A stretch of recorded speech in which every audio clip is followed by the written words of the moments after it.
Hey everyone, welcome to TommieMedia's Backstage Pass, where we give you a behind-the-scenes look at local musical talent. I'm Carolyn Meyer.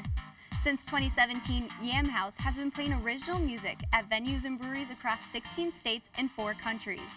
Lawrence Pruitt, Seth Bloom, Zach Beinlich, and Jake Felstow say the group's love for punchy pop and old-school rock and roll gives their debut album Stargazer a unique sound with relatable lyrics.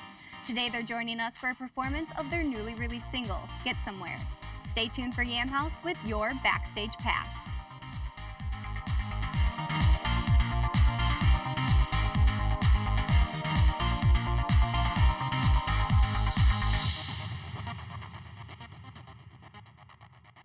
Performing their original song, Get Somewhere, Yam Haus.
It's a comedy.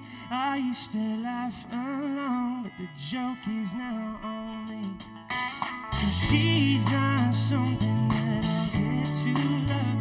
You think you know someone, but this is a different song that I'm singing out. All I need is you.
Great job, guys. So Thank you you. all just heard some really exciting news. Yeah, We did, yeah. Could you tell us a little bit about it?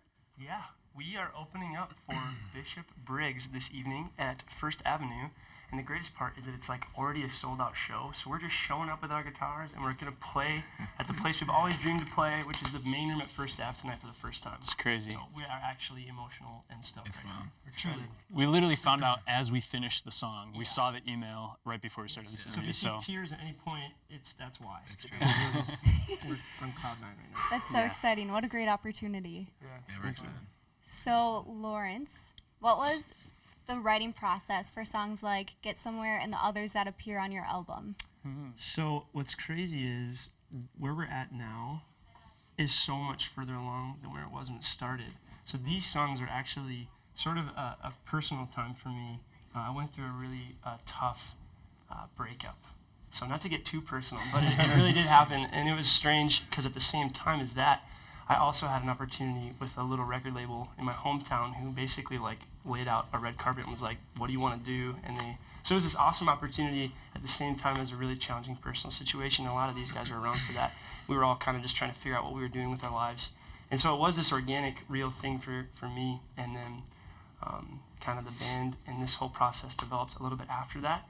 But we've always dreamed of doing this and being in a band since we were young. And these songs kind of came out of that strange season where we were all looking at different things and going, what's the future going to look like? And here we are. So Who has been the biggest inspiration in this process? yeah, okay.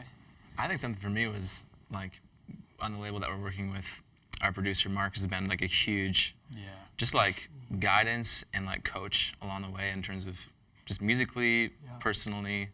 Like he just has so much experience, and so he's been a huge help and inspiration just in terms of believing in us and giving us his time. So like that's been unbelievable to have him part of the process. That's true. Yeah.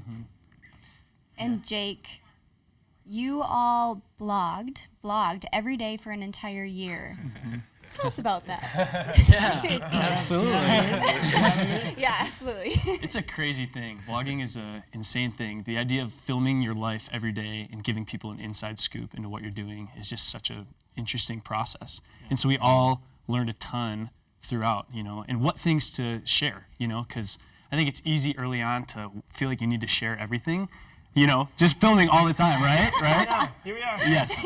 And kind of as we went on, we learned that we really want to give people an inside scoop into what it's like to start a band, but also just telling the story of this process, the fun times, the crazy times, the goofy times, the harder times, we'd share some of that.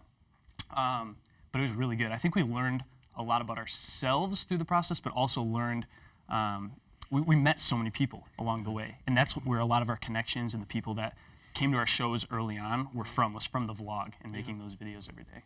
So it was Absolutely. good. And June 15th, June 8th and June 15th are pretty important dates for you all. Yes. Could you give us a little bit more information? Yes. Yeah. So June 15th is when we have our album release show. June 8th is a secret little date that we may or may not be dropping information about our record coming out a little before our record release show to give people time to check it out, spread the word, and encourage people to get there. Yep. But what's so cool is we already have a lot of people who pre-bought tickets. And what's also really cool is that we have a friend named Caleb Lee, and he happens to be literally on The Voice right now. He just made it into the top 8, and he's No opening way. for us. Yeah. And so we met him through our producer Mark, and like he's a country singer, and we're so not country guys. But I think it's a beautiful little piece of like, hey, you know what? We're reaching across musical lines, and we're just gonna hang out, have a big, exciting night. Yeah. So we're really excited about it. It'll be a fun dynamic. Yeah, I want to do like a duet with him. I was like, hey man, I want to do a little. You should make it happen. He's such a nice guy. He's super nice. He's yeah. so supportive, and originally we were kind of working with him on a marketing level because he's also really good at marketing. Okay. He happens to be a rock star on national television as well. So he's been a little busy lately, Yeah. but it's been really cool to get to know him before all this happened and then watch it happen. It was strange timing, honestly, Yep. that we got to meet him, Yeah. got to hang out with him, work with him a little bit, and then all of a sudden he was like, you guys, I happen to be in LA because I literally made it on The Voice, and like he's literally killing it on The Voice right now. It's amazing. That's amazing. So That's yeah. cool. Yeah. Wow. And we're excited Vote about for Caleb. Yeah, vote for Caleb. Yeah, there you go. And Seth, could you tell us the meaning behind the name Yam Haus? Yes, yeah. So Yam Haus was a place that we were living. For a while, we moved into this town, and YAM, the YAM, Y-A-M, stands for You Are Me. And that's like, a long time in this process, we were trying to figure out, like, there are a lot of bands, there are a lot of, like, businesses, brands, and, like, slogans, and, like, what do we want to, who do we want to be, what do we want to do? And I think You Are Me is, like, something that we try to hold ourselves to internally in the band, because, like, in the middle of all of the trying to figure out what to do, how to do it, there's a lot of, like, just butting heads, and it's a natural thing as we're, like, all striving to, like, be excellent in all of these different types of endeavors. So, like, You Are Me is something that we try to hold ourselves to, and we're just like, man, that's what we want to do, that's what we want to be known for, and so that's been the name that has thus flowed out of that. And that's something we tried to do a lot of in the vlog too. You know, when you're making videos every day, I think it's really easy for it to be just focused on what we're up to every day, but the idea of highlighting people along the way, that was really a big focus in the vlog. We're like, how can we showcase like people like Mark, people like Jordan, who are on our label that have believed in us early on, but also everybody, our parents, our families, our friends that support us. So You Are Me, seeing other people with value and treating them that way. That's a great meaning, for sure. And Zach, you all took a trip to the West Coast earlier this year. Could you tell us about some of the highlights? Yeah, it was crazy. We wanted to do a photo shoot for our album and for different promo pics and that kind of stuff. And we got hooked up with a really cool photographer out there. His name is Michael Becker. And we got to just like experience the West Coast. We got to like do some really cool photography, like sets and clothes. And we were wearing like these crazy awesome clothes. But it just got us outside of our area for a little bit, which was cool. And then we came right back, and we love being in Minneapolis. We love being a Minneapolis band, and so it was cool to go out there, but it was really cool to come back too. It was super And fun. so this last question is for all of you. When did you know you wanted to pursue music professionally, or that it would even be an option for you to pursue? Wow, it's a great I question. can start. For me, it was, I think I had to do other things first to know. It was almost like I had to figure out what I didn't want to do to find out what I wanted to do. So I went to school for a little while to be like in accounting, and I was like an accounting tutor, and I was like doing books actually with Patrick, our live-in manager guy. He was working, that's how I met Patrick. But that whole point in my life, I basically like realized I am so not cut out for this. And so music just became this like, it's like I had to just kind of run to it because it kept showing up and doors kept opening. So it was more like I figured out what I didn't want to do first, if that makes sense. Understandable. It's like That's a good answer. early 20s, late teens, you know, college hits, and you're like, whoa, the world is a big place. Where do I fit? And then music just worked out. Yeah. Absolutely. Anyone else? Yeah, for me, my dad played the drums, and so he had a drum set in our basement that he pulled out when I was in 5th grade. And I remember that was the first time where I was like, whoa, I really like the idea of this. And I, played music all growing up, but I think it's the only thing that I really don't get sick of. Playing music, listening to music, and it just brings me a ton of joy when I'm actually doing it. I feel like I can invest. And so I think there was a point in high school where I just kind of realized, yeah, I think this is what I want to spend my time doing if I had the choice. And I guess I never knew what it was going to look like in the future. Really, you have your dreams and your ideas of what it could look like, but I think that was the direction that I wanted to head starting in high school. Absolutely. So. Yeah, I had a friend who I was talking to him about if I wanted to do this or not, if I wanted to go back to school for my grad school, or try the music thing, and he asked me if it was something that I couldn't not do. Like, could I wake up in the morning and not try it? And I was like, no, I have to try it. And then, kind of like Lawrence said, doors kept opening up, and I'm still on that train of thought right now. I'm like, I got to give it a shot, and so here we are. Yeah, I was kind of similar along with that, where I was playing music more out of like, at least initially learning it out of a need, because people needed like me to learn guitar to like fill in some places, and so I was just like, oh cool, like I'll give it a shot. But I was pre-med at the U of M, and spent like so much of my time focusing on like career, like focused. And then I literally remember like the phone call I got from Lawrence, like that was probably like 2.5 years ago, a year ago. Yeah. 2 years, I have no idea. I was on exit 1 going into Hudson. He was like, dude, I want to be in a band. It was like, exactly as you would imagine it to be. And that was shortly after he met Mark, our producer, and just kind of like things gelled, and I was like, now's the time. Yeah. So. I think the biggest thing, just like broad statement with music. It's almost like you just kind of keep going with it, you know? And the more that you do it, obviously the more comfortable you get at doing it, but the more passionate you get about it typically, you know, and the more opportunities open up. So it's almost like taking that first step, and then as long as you continue, you know, you'll see opportunities come your way. Absolutely. Well, thank you all so much for joining us today. Have a great time at First Ave tonight. Thank you. We're It's so crazy. Hey, is this your last interview This is my last ever at interview TommieMedia? at TommieMedia. Like you're not gonna do another one? Nope. At all Last- this year. at all. So you guys are my Wow. final show. Thank you We're so much honored. for Of being course. here. Yeah. It was so fun. Seriously. Just a little bit. So fun. Yeah. Well, thank you. If you or someone you know would like to be featured on Backstage Pass next fall, send in your info to TommieMedia.com at Backstage Pass submissions. Also, if you'd like to hear Yam Haus live, check out the album release show Friday, June 15th at the Amsterdam in St. Paul with special guest Caleb Lee from The Voice. With Yam Haus, I'm Carolyn Meyer. Thanks for watching and join TommieMedia's Backstage Pass next fall.